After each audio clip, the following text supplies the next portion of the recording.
Capsule numéro 1, c'est la cinétique. Puis on va commencer avec le mouvement rectiligne uniforme.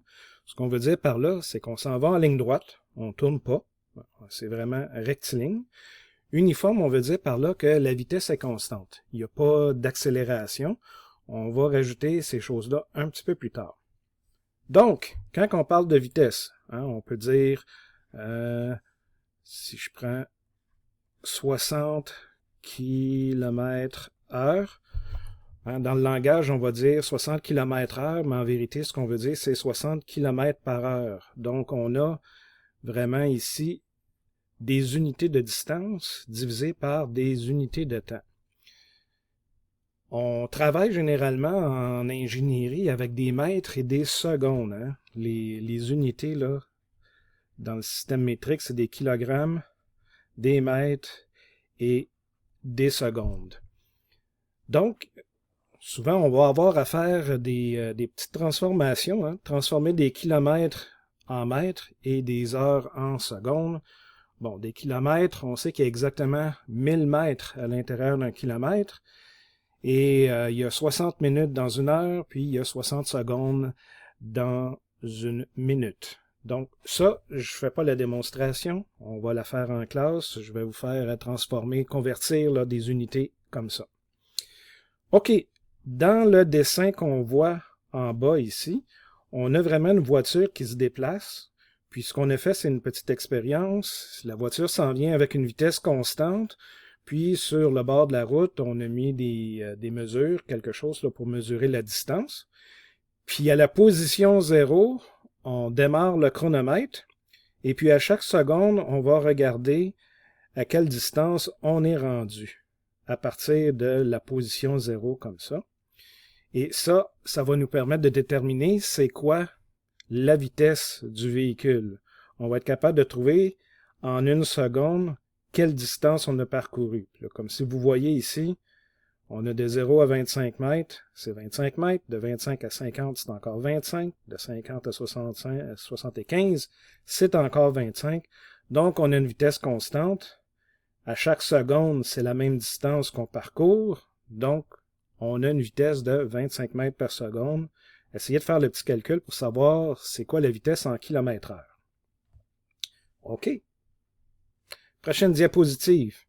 On a la même information, mais cette fois-ci dans un graphique. On a le temps ici pour l'axe des X. On a le temps. Et pour l'axe des Y, on a la position. Et là, ce qu'on va voir, c'est qu'à chacune des mesures qu'on va prendre, admettons à 10 secondes, on va trouver qu'on s'est déplacé de 100 mètres, rendu à 20 secondes, on va trouver qu'on est rendu à 200 mètres à partir du 0 ici.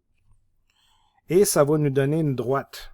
Cette droite-là, si vous vous rappelez vos mathématiques du secondaire, la pente, ça c'est la pente de la droite, c'est la vitesse. Donc, la vitesse est égale à la distance divisé par le temps. On voit les X au dénominateur, puis les Y au numérateur. Donc, ça, c'est vraiment des mathématiques bien ordinaires. On peut passer à la diapositive suivante.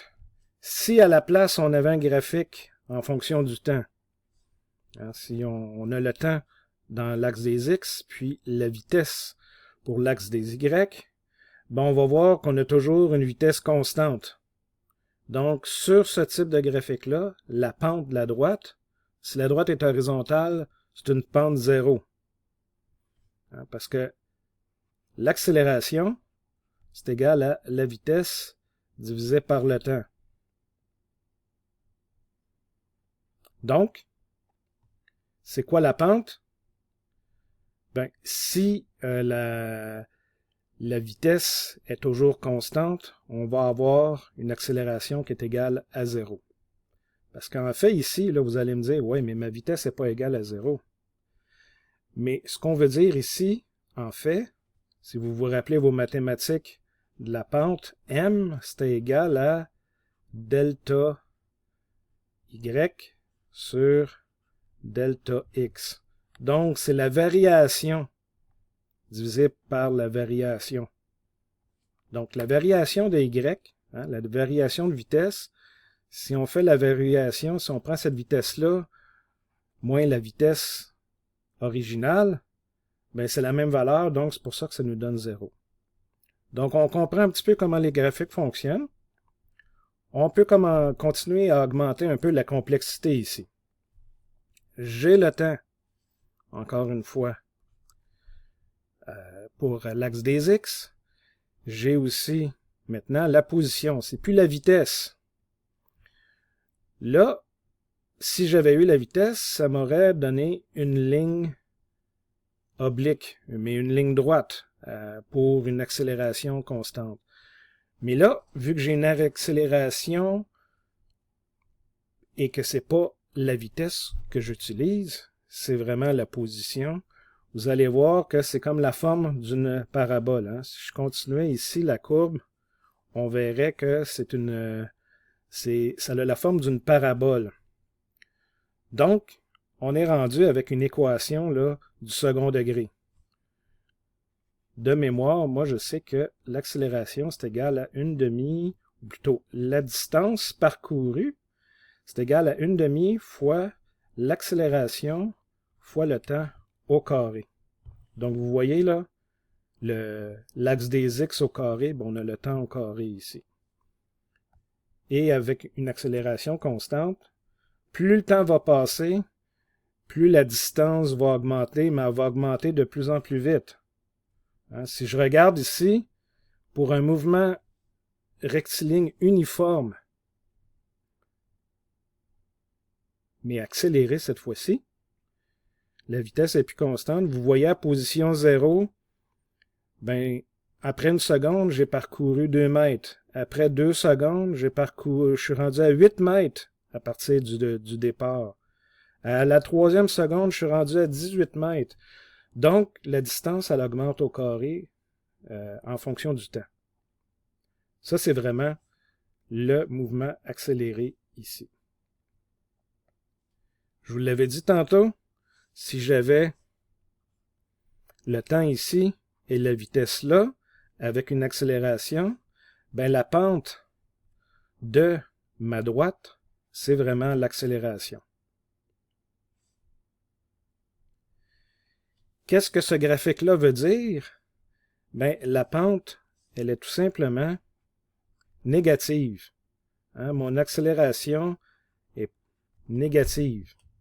Elle est plus petite que 0. On appelle ça tout simplement une décélération. OK. On a fait le tour pas mal des concepts. Encore une fois, si j'avais ce graphique-là du temps en fonction de l'accélération, si mon accélération est constante, ben ça me donne une ligne droite, une pente égale à 0. Alors, tout ça est résumé à cette page-ci, à la 9e diapositive, où là, j'ai vraiment la vitesse moyenne. La vitesse moyenne, c'est vraiment la variation de la distance par rapport au temps. Si je voulais savoir c'est quoi la vitesse finale, ben ma vitesse finale, vous voyez l'accélération, l'équation de l'accélération ici.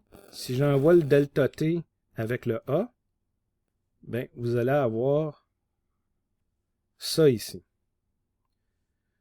Donc, ce que cette équation-là veut dire, c'est que ma vitesse finale est fonction de l'accélération puis du temps qui s'est écoulé, mais aussi, si j'avais une vitesse initiale, il faudrait que je l'ajoute. Et là, ici, ben, c'est l'équation qui est encore plus développée, où là, je tiens compte de la portion de l'accélération et de la portion que j'aurais parcourue si ma vitesse elle avait été constante. Les deux s'additionnent. Il faut faire attention avec cette équation-là ici. On a joué avec le signe pour parler d'une décélération, puis là, on vous parle d'une vitesse finale. Moi, je trouve ça mélangeant. Au lieu de vous concentrer sur cette équation-là, je vous dirais, concentrez-vous plutôt sur cette équation-là. Et quand vous allez avoir une accélération positive ou négative, ben mettez tout simplement la valeur positive ou la valeur négative dans votre équation, puis vous n'aurez pas de problème. Donc, ici, j'ai encore une fois une autre équation qui peut être pratique pour trouver une vitesse finale. Si j'ai une vitesse initiale avec une certaine accélération, puis je parcours une certaine distance. Donc là, c'est plus le temps. On parle plus du temps, on parle vraiment de la distance parcourue. Tout ça, c'est des équations. Il existe des démonstrations mathématiques, mais si vous voulez, si vous aimez vraiment les mathématiques à plus avancées, comme le calcul intégral, le calcul différentiel, ben, il y a des dérivés là-dedans, puis des intégrales qui nous permettent de trouver les équations. On ne rentrera pas là-dedans, on va tout simplement utiliser les équations qui sont ici. Puis vous avez la définition en bas, justement, de chacune de ces valeurs-là. Maintenant, j'ai sauté une diapositive. La diapositive numéro 10, c'est la chute libre. La chute libre, ben, c'est tout simplement, c'est encore une fois une accélération, mais là, au lieu de parler d'une accélération avec la lettre A, on parle de la lettre G pour l'accélération gravitationnelle qu'on connaît, qui est 9,81 mètres par seconde carré. Et là, tout simplement, on peut utiliser, vous avez la vitesse d'un objet, vous avez le temps ici. Et vous avez la vitesse ou vous avez le temps ici, puis vous avez sa position. Donc, on voit vraiment ici là, la forme quadratique au carré de la distance parcourue. Ça, c'est vraiment ce qu'on fait ici, c'est comme laisser tomber un objet. Donc, on part d'en haut, puis on laisse tomber l'objet, puis plus l'objet tombe, plus il accélère, puis plus il parcourt une grande distance dans la même quantité de temps. Donc, ça, c'est la chute libre. Maintenant, le mouvement circulaire. Le mouvement circulaire, c'est la même chose que le mouvement rectiligne, mais au lieu de s'en aller en ligne droite, on tourne en rond. Puis il y a certaines valeurs que vous allez trouver qui se ressemblent, certains concepts. Bon, il y a des vitesses. Quand vous voyez V, quand vous voyez V ici, on parle vraiment d'une vitesse tangentielle. C'est une vitesse en mètres par seconde qui est vraiment tangente au mouvement. Vous voyez ici, là, ça fait une ligne qui est tangente au cercle. Puis mon objet tourne autour du cercle comme ça. Quelque chose de très important, vous avez le rayon justement de cet anneau-là sur lequel mon objet parcourt. Et au lieu d'avoir une distance parcourue, souvent on va travailler avec θ, l'angle. L'angle, dans le fond, qui est balayé quand l'objet se déplace d'un point à l'autre. Puis on va avoir aussi un concept de vitesse angulaire oméga. Si je l'écris ici, oméga. Les unités d'oméga, c'est des radians par seconde.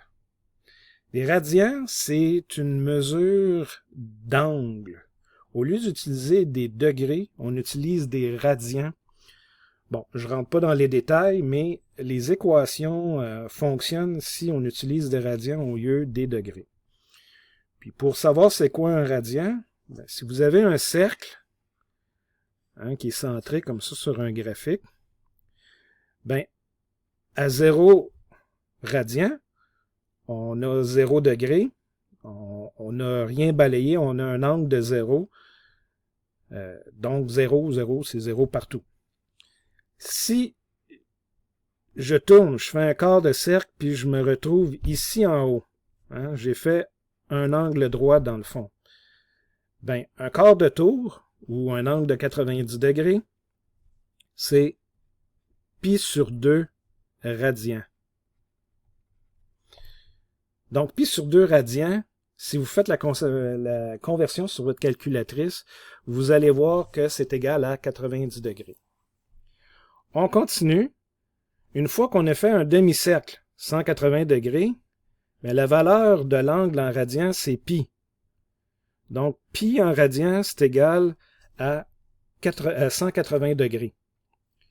Là, vous me voyez venir. Si je finis par faire un cercle au complet, ben, un cercle au complet, 360 degrés, c'est 2pi. Donc, vous vous rappelez le R, le rayon sur le cercle?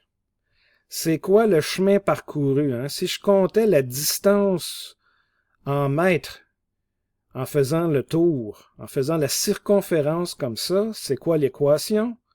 Hein? Bon, on pourrait dire que la distance parcourue est égale à 360 degrés, donc 2pi, fois le rayon. 2πr, ben c'est l'équation de la circonférence. Donc, hein, tout est dans tout, comme ils disent. Vous allez voir que ça va revenir souvent ici. Prochaine diapositive, on peut vraiment regarder, comparer hein, entre la translation et la rotation. Les mètres, ça devient des radians. La vitesse devient une vitesse angulaire en radians par seconde. Vous voyez, rad S-1, S exposant -1, c'est comme si on envoyait les secondes au dénominateur. Donc, rad par seconde. Vous avez l'accélération rectiligne en mètres par seconde carré, puis l'accélération angulaire, à quelle vitesse on accède, à quel taux la vitesse de rotation augmente, bien, vous allez avoir des radians par seconde. En bas, on ne rentre pas là-dedans tout de suite, et comme je vous avais dit, 360 degrés, c'est égal à 2pi radians. Donc, vous avez toutes les équations ici. Hein, si on regarde, vous avez, si l'accélération angulaire est égale à 0, bien, la vitesse angulaire ne change pas. Hein, en radians par seconde, elle reste la même tout le temps.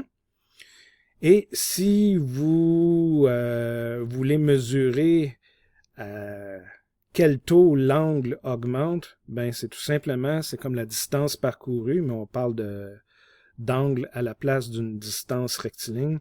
Mais vous avez cette équation-là qui ressemble beaucoup, si je reviens aux équations, ça ressemble beaucoup à l'équation qui est ici. Je vais vous laisser le temps. En fait, je vous encourage à aller voir toutes les ressemblances entre le mouvement angulaire et le mouvement rectiligne. Donc, l'arc de cercle parcouru, c'est vraiment l'angle en radian fois son rayon. La vitesse tangentielle, ça, on ne rentre pas dans la démonstration, mais la vitesse tangentielle en mètres par seconde, c'est égal à quelle vitesse on tourne en radians par seconde fois son rayon. Et l'accélération tangentielle. Ah, ça, l'accélération tangentielle, c'est peut-être un concept un peu plus compliqué. C'est, si je reviens ici, l'accélération tangentielle, je vais prendre une autre couleur même, c'est l'accélération qui tire sur mon objet. Imaginez là que le rayon ici, c'est une corde, puis je fais tourner la boule autour de ma tête dans les airs. Ben, il y a une certaine tension dans la corde. Pour empêcher la boule d'aller voler plus loin, ben, j'ai une accélération qui la garde. Dans le fond, c'est ça qui la fait tourner autour de mon axe de rotation. Et l'autre sens comme ça, hein, l'accélération, ça c'est, on va l'appeler l'accélération centrifuge. Ça c'est l'accélération, excusez, c'est pas l'accélération tangentielle, c'est l'accélération centripète. Je vais y revenir. Ça c'est centrifuge. Une centrifuge, une centrifugeuse, ça vous dit quelque chose? Si je reviens à mon équation ici, c'était de celle-ci que je parlais. parlais de cette équation-là.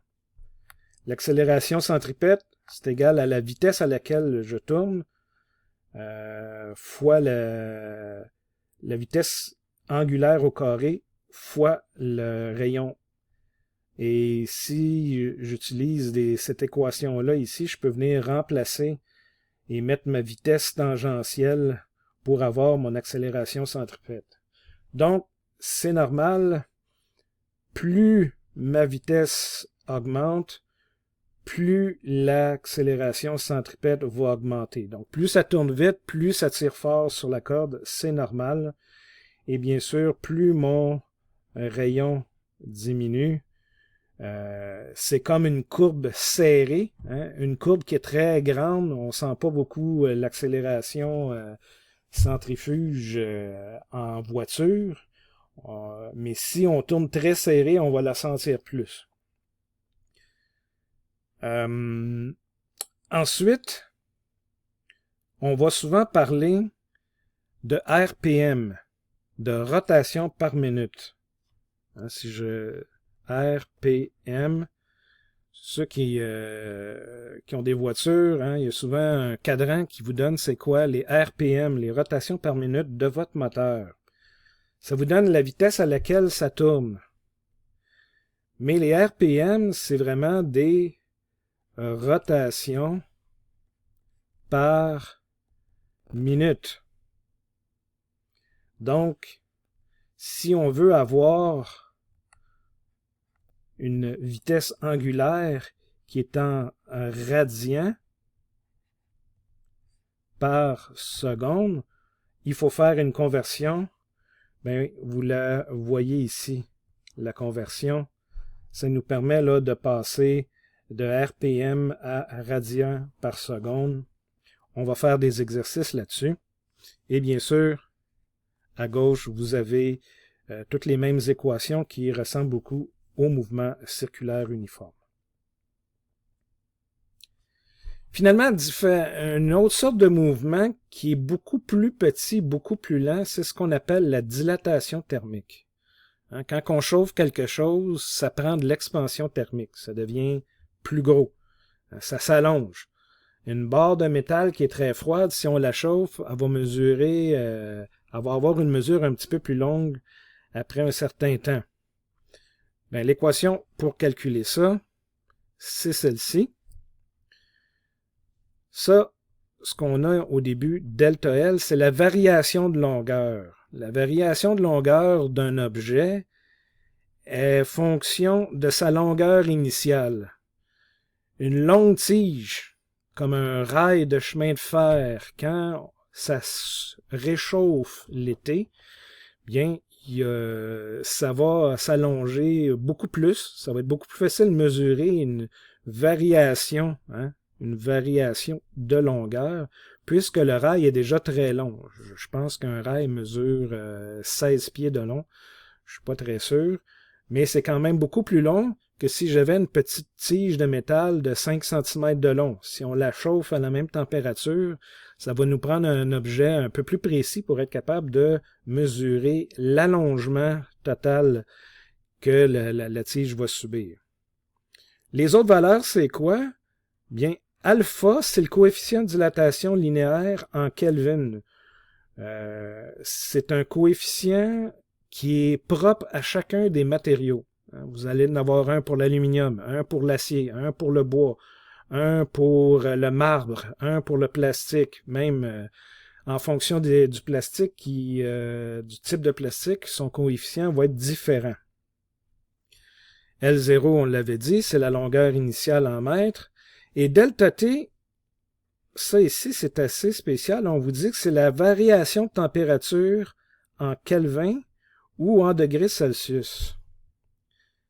Pourquoi on a le choix? En fait, il ne faut pas mélanger les unités. Si on utilise des kelvins, il faut que les deux valeurs de température, la température initiale T0 et la température finale T, si on utilise des kelvins, il faut utiliser des kelvins dans les deux cas. Si on utilise des Celsius, il faut utiliser les Celsius dans les deux cas.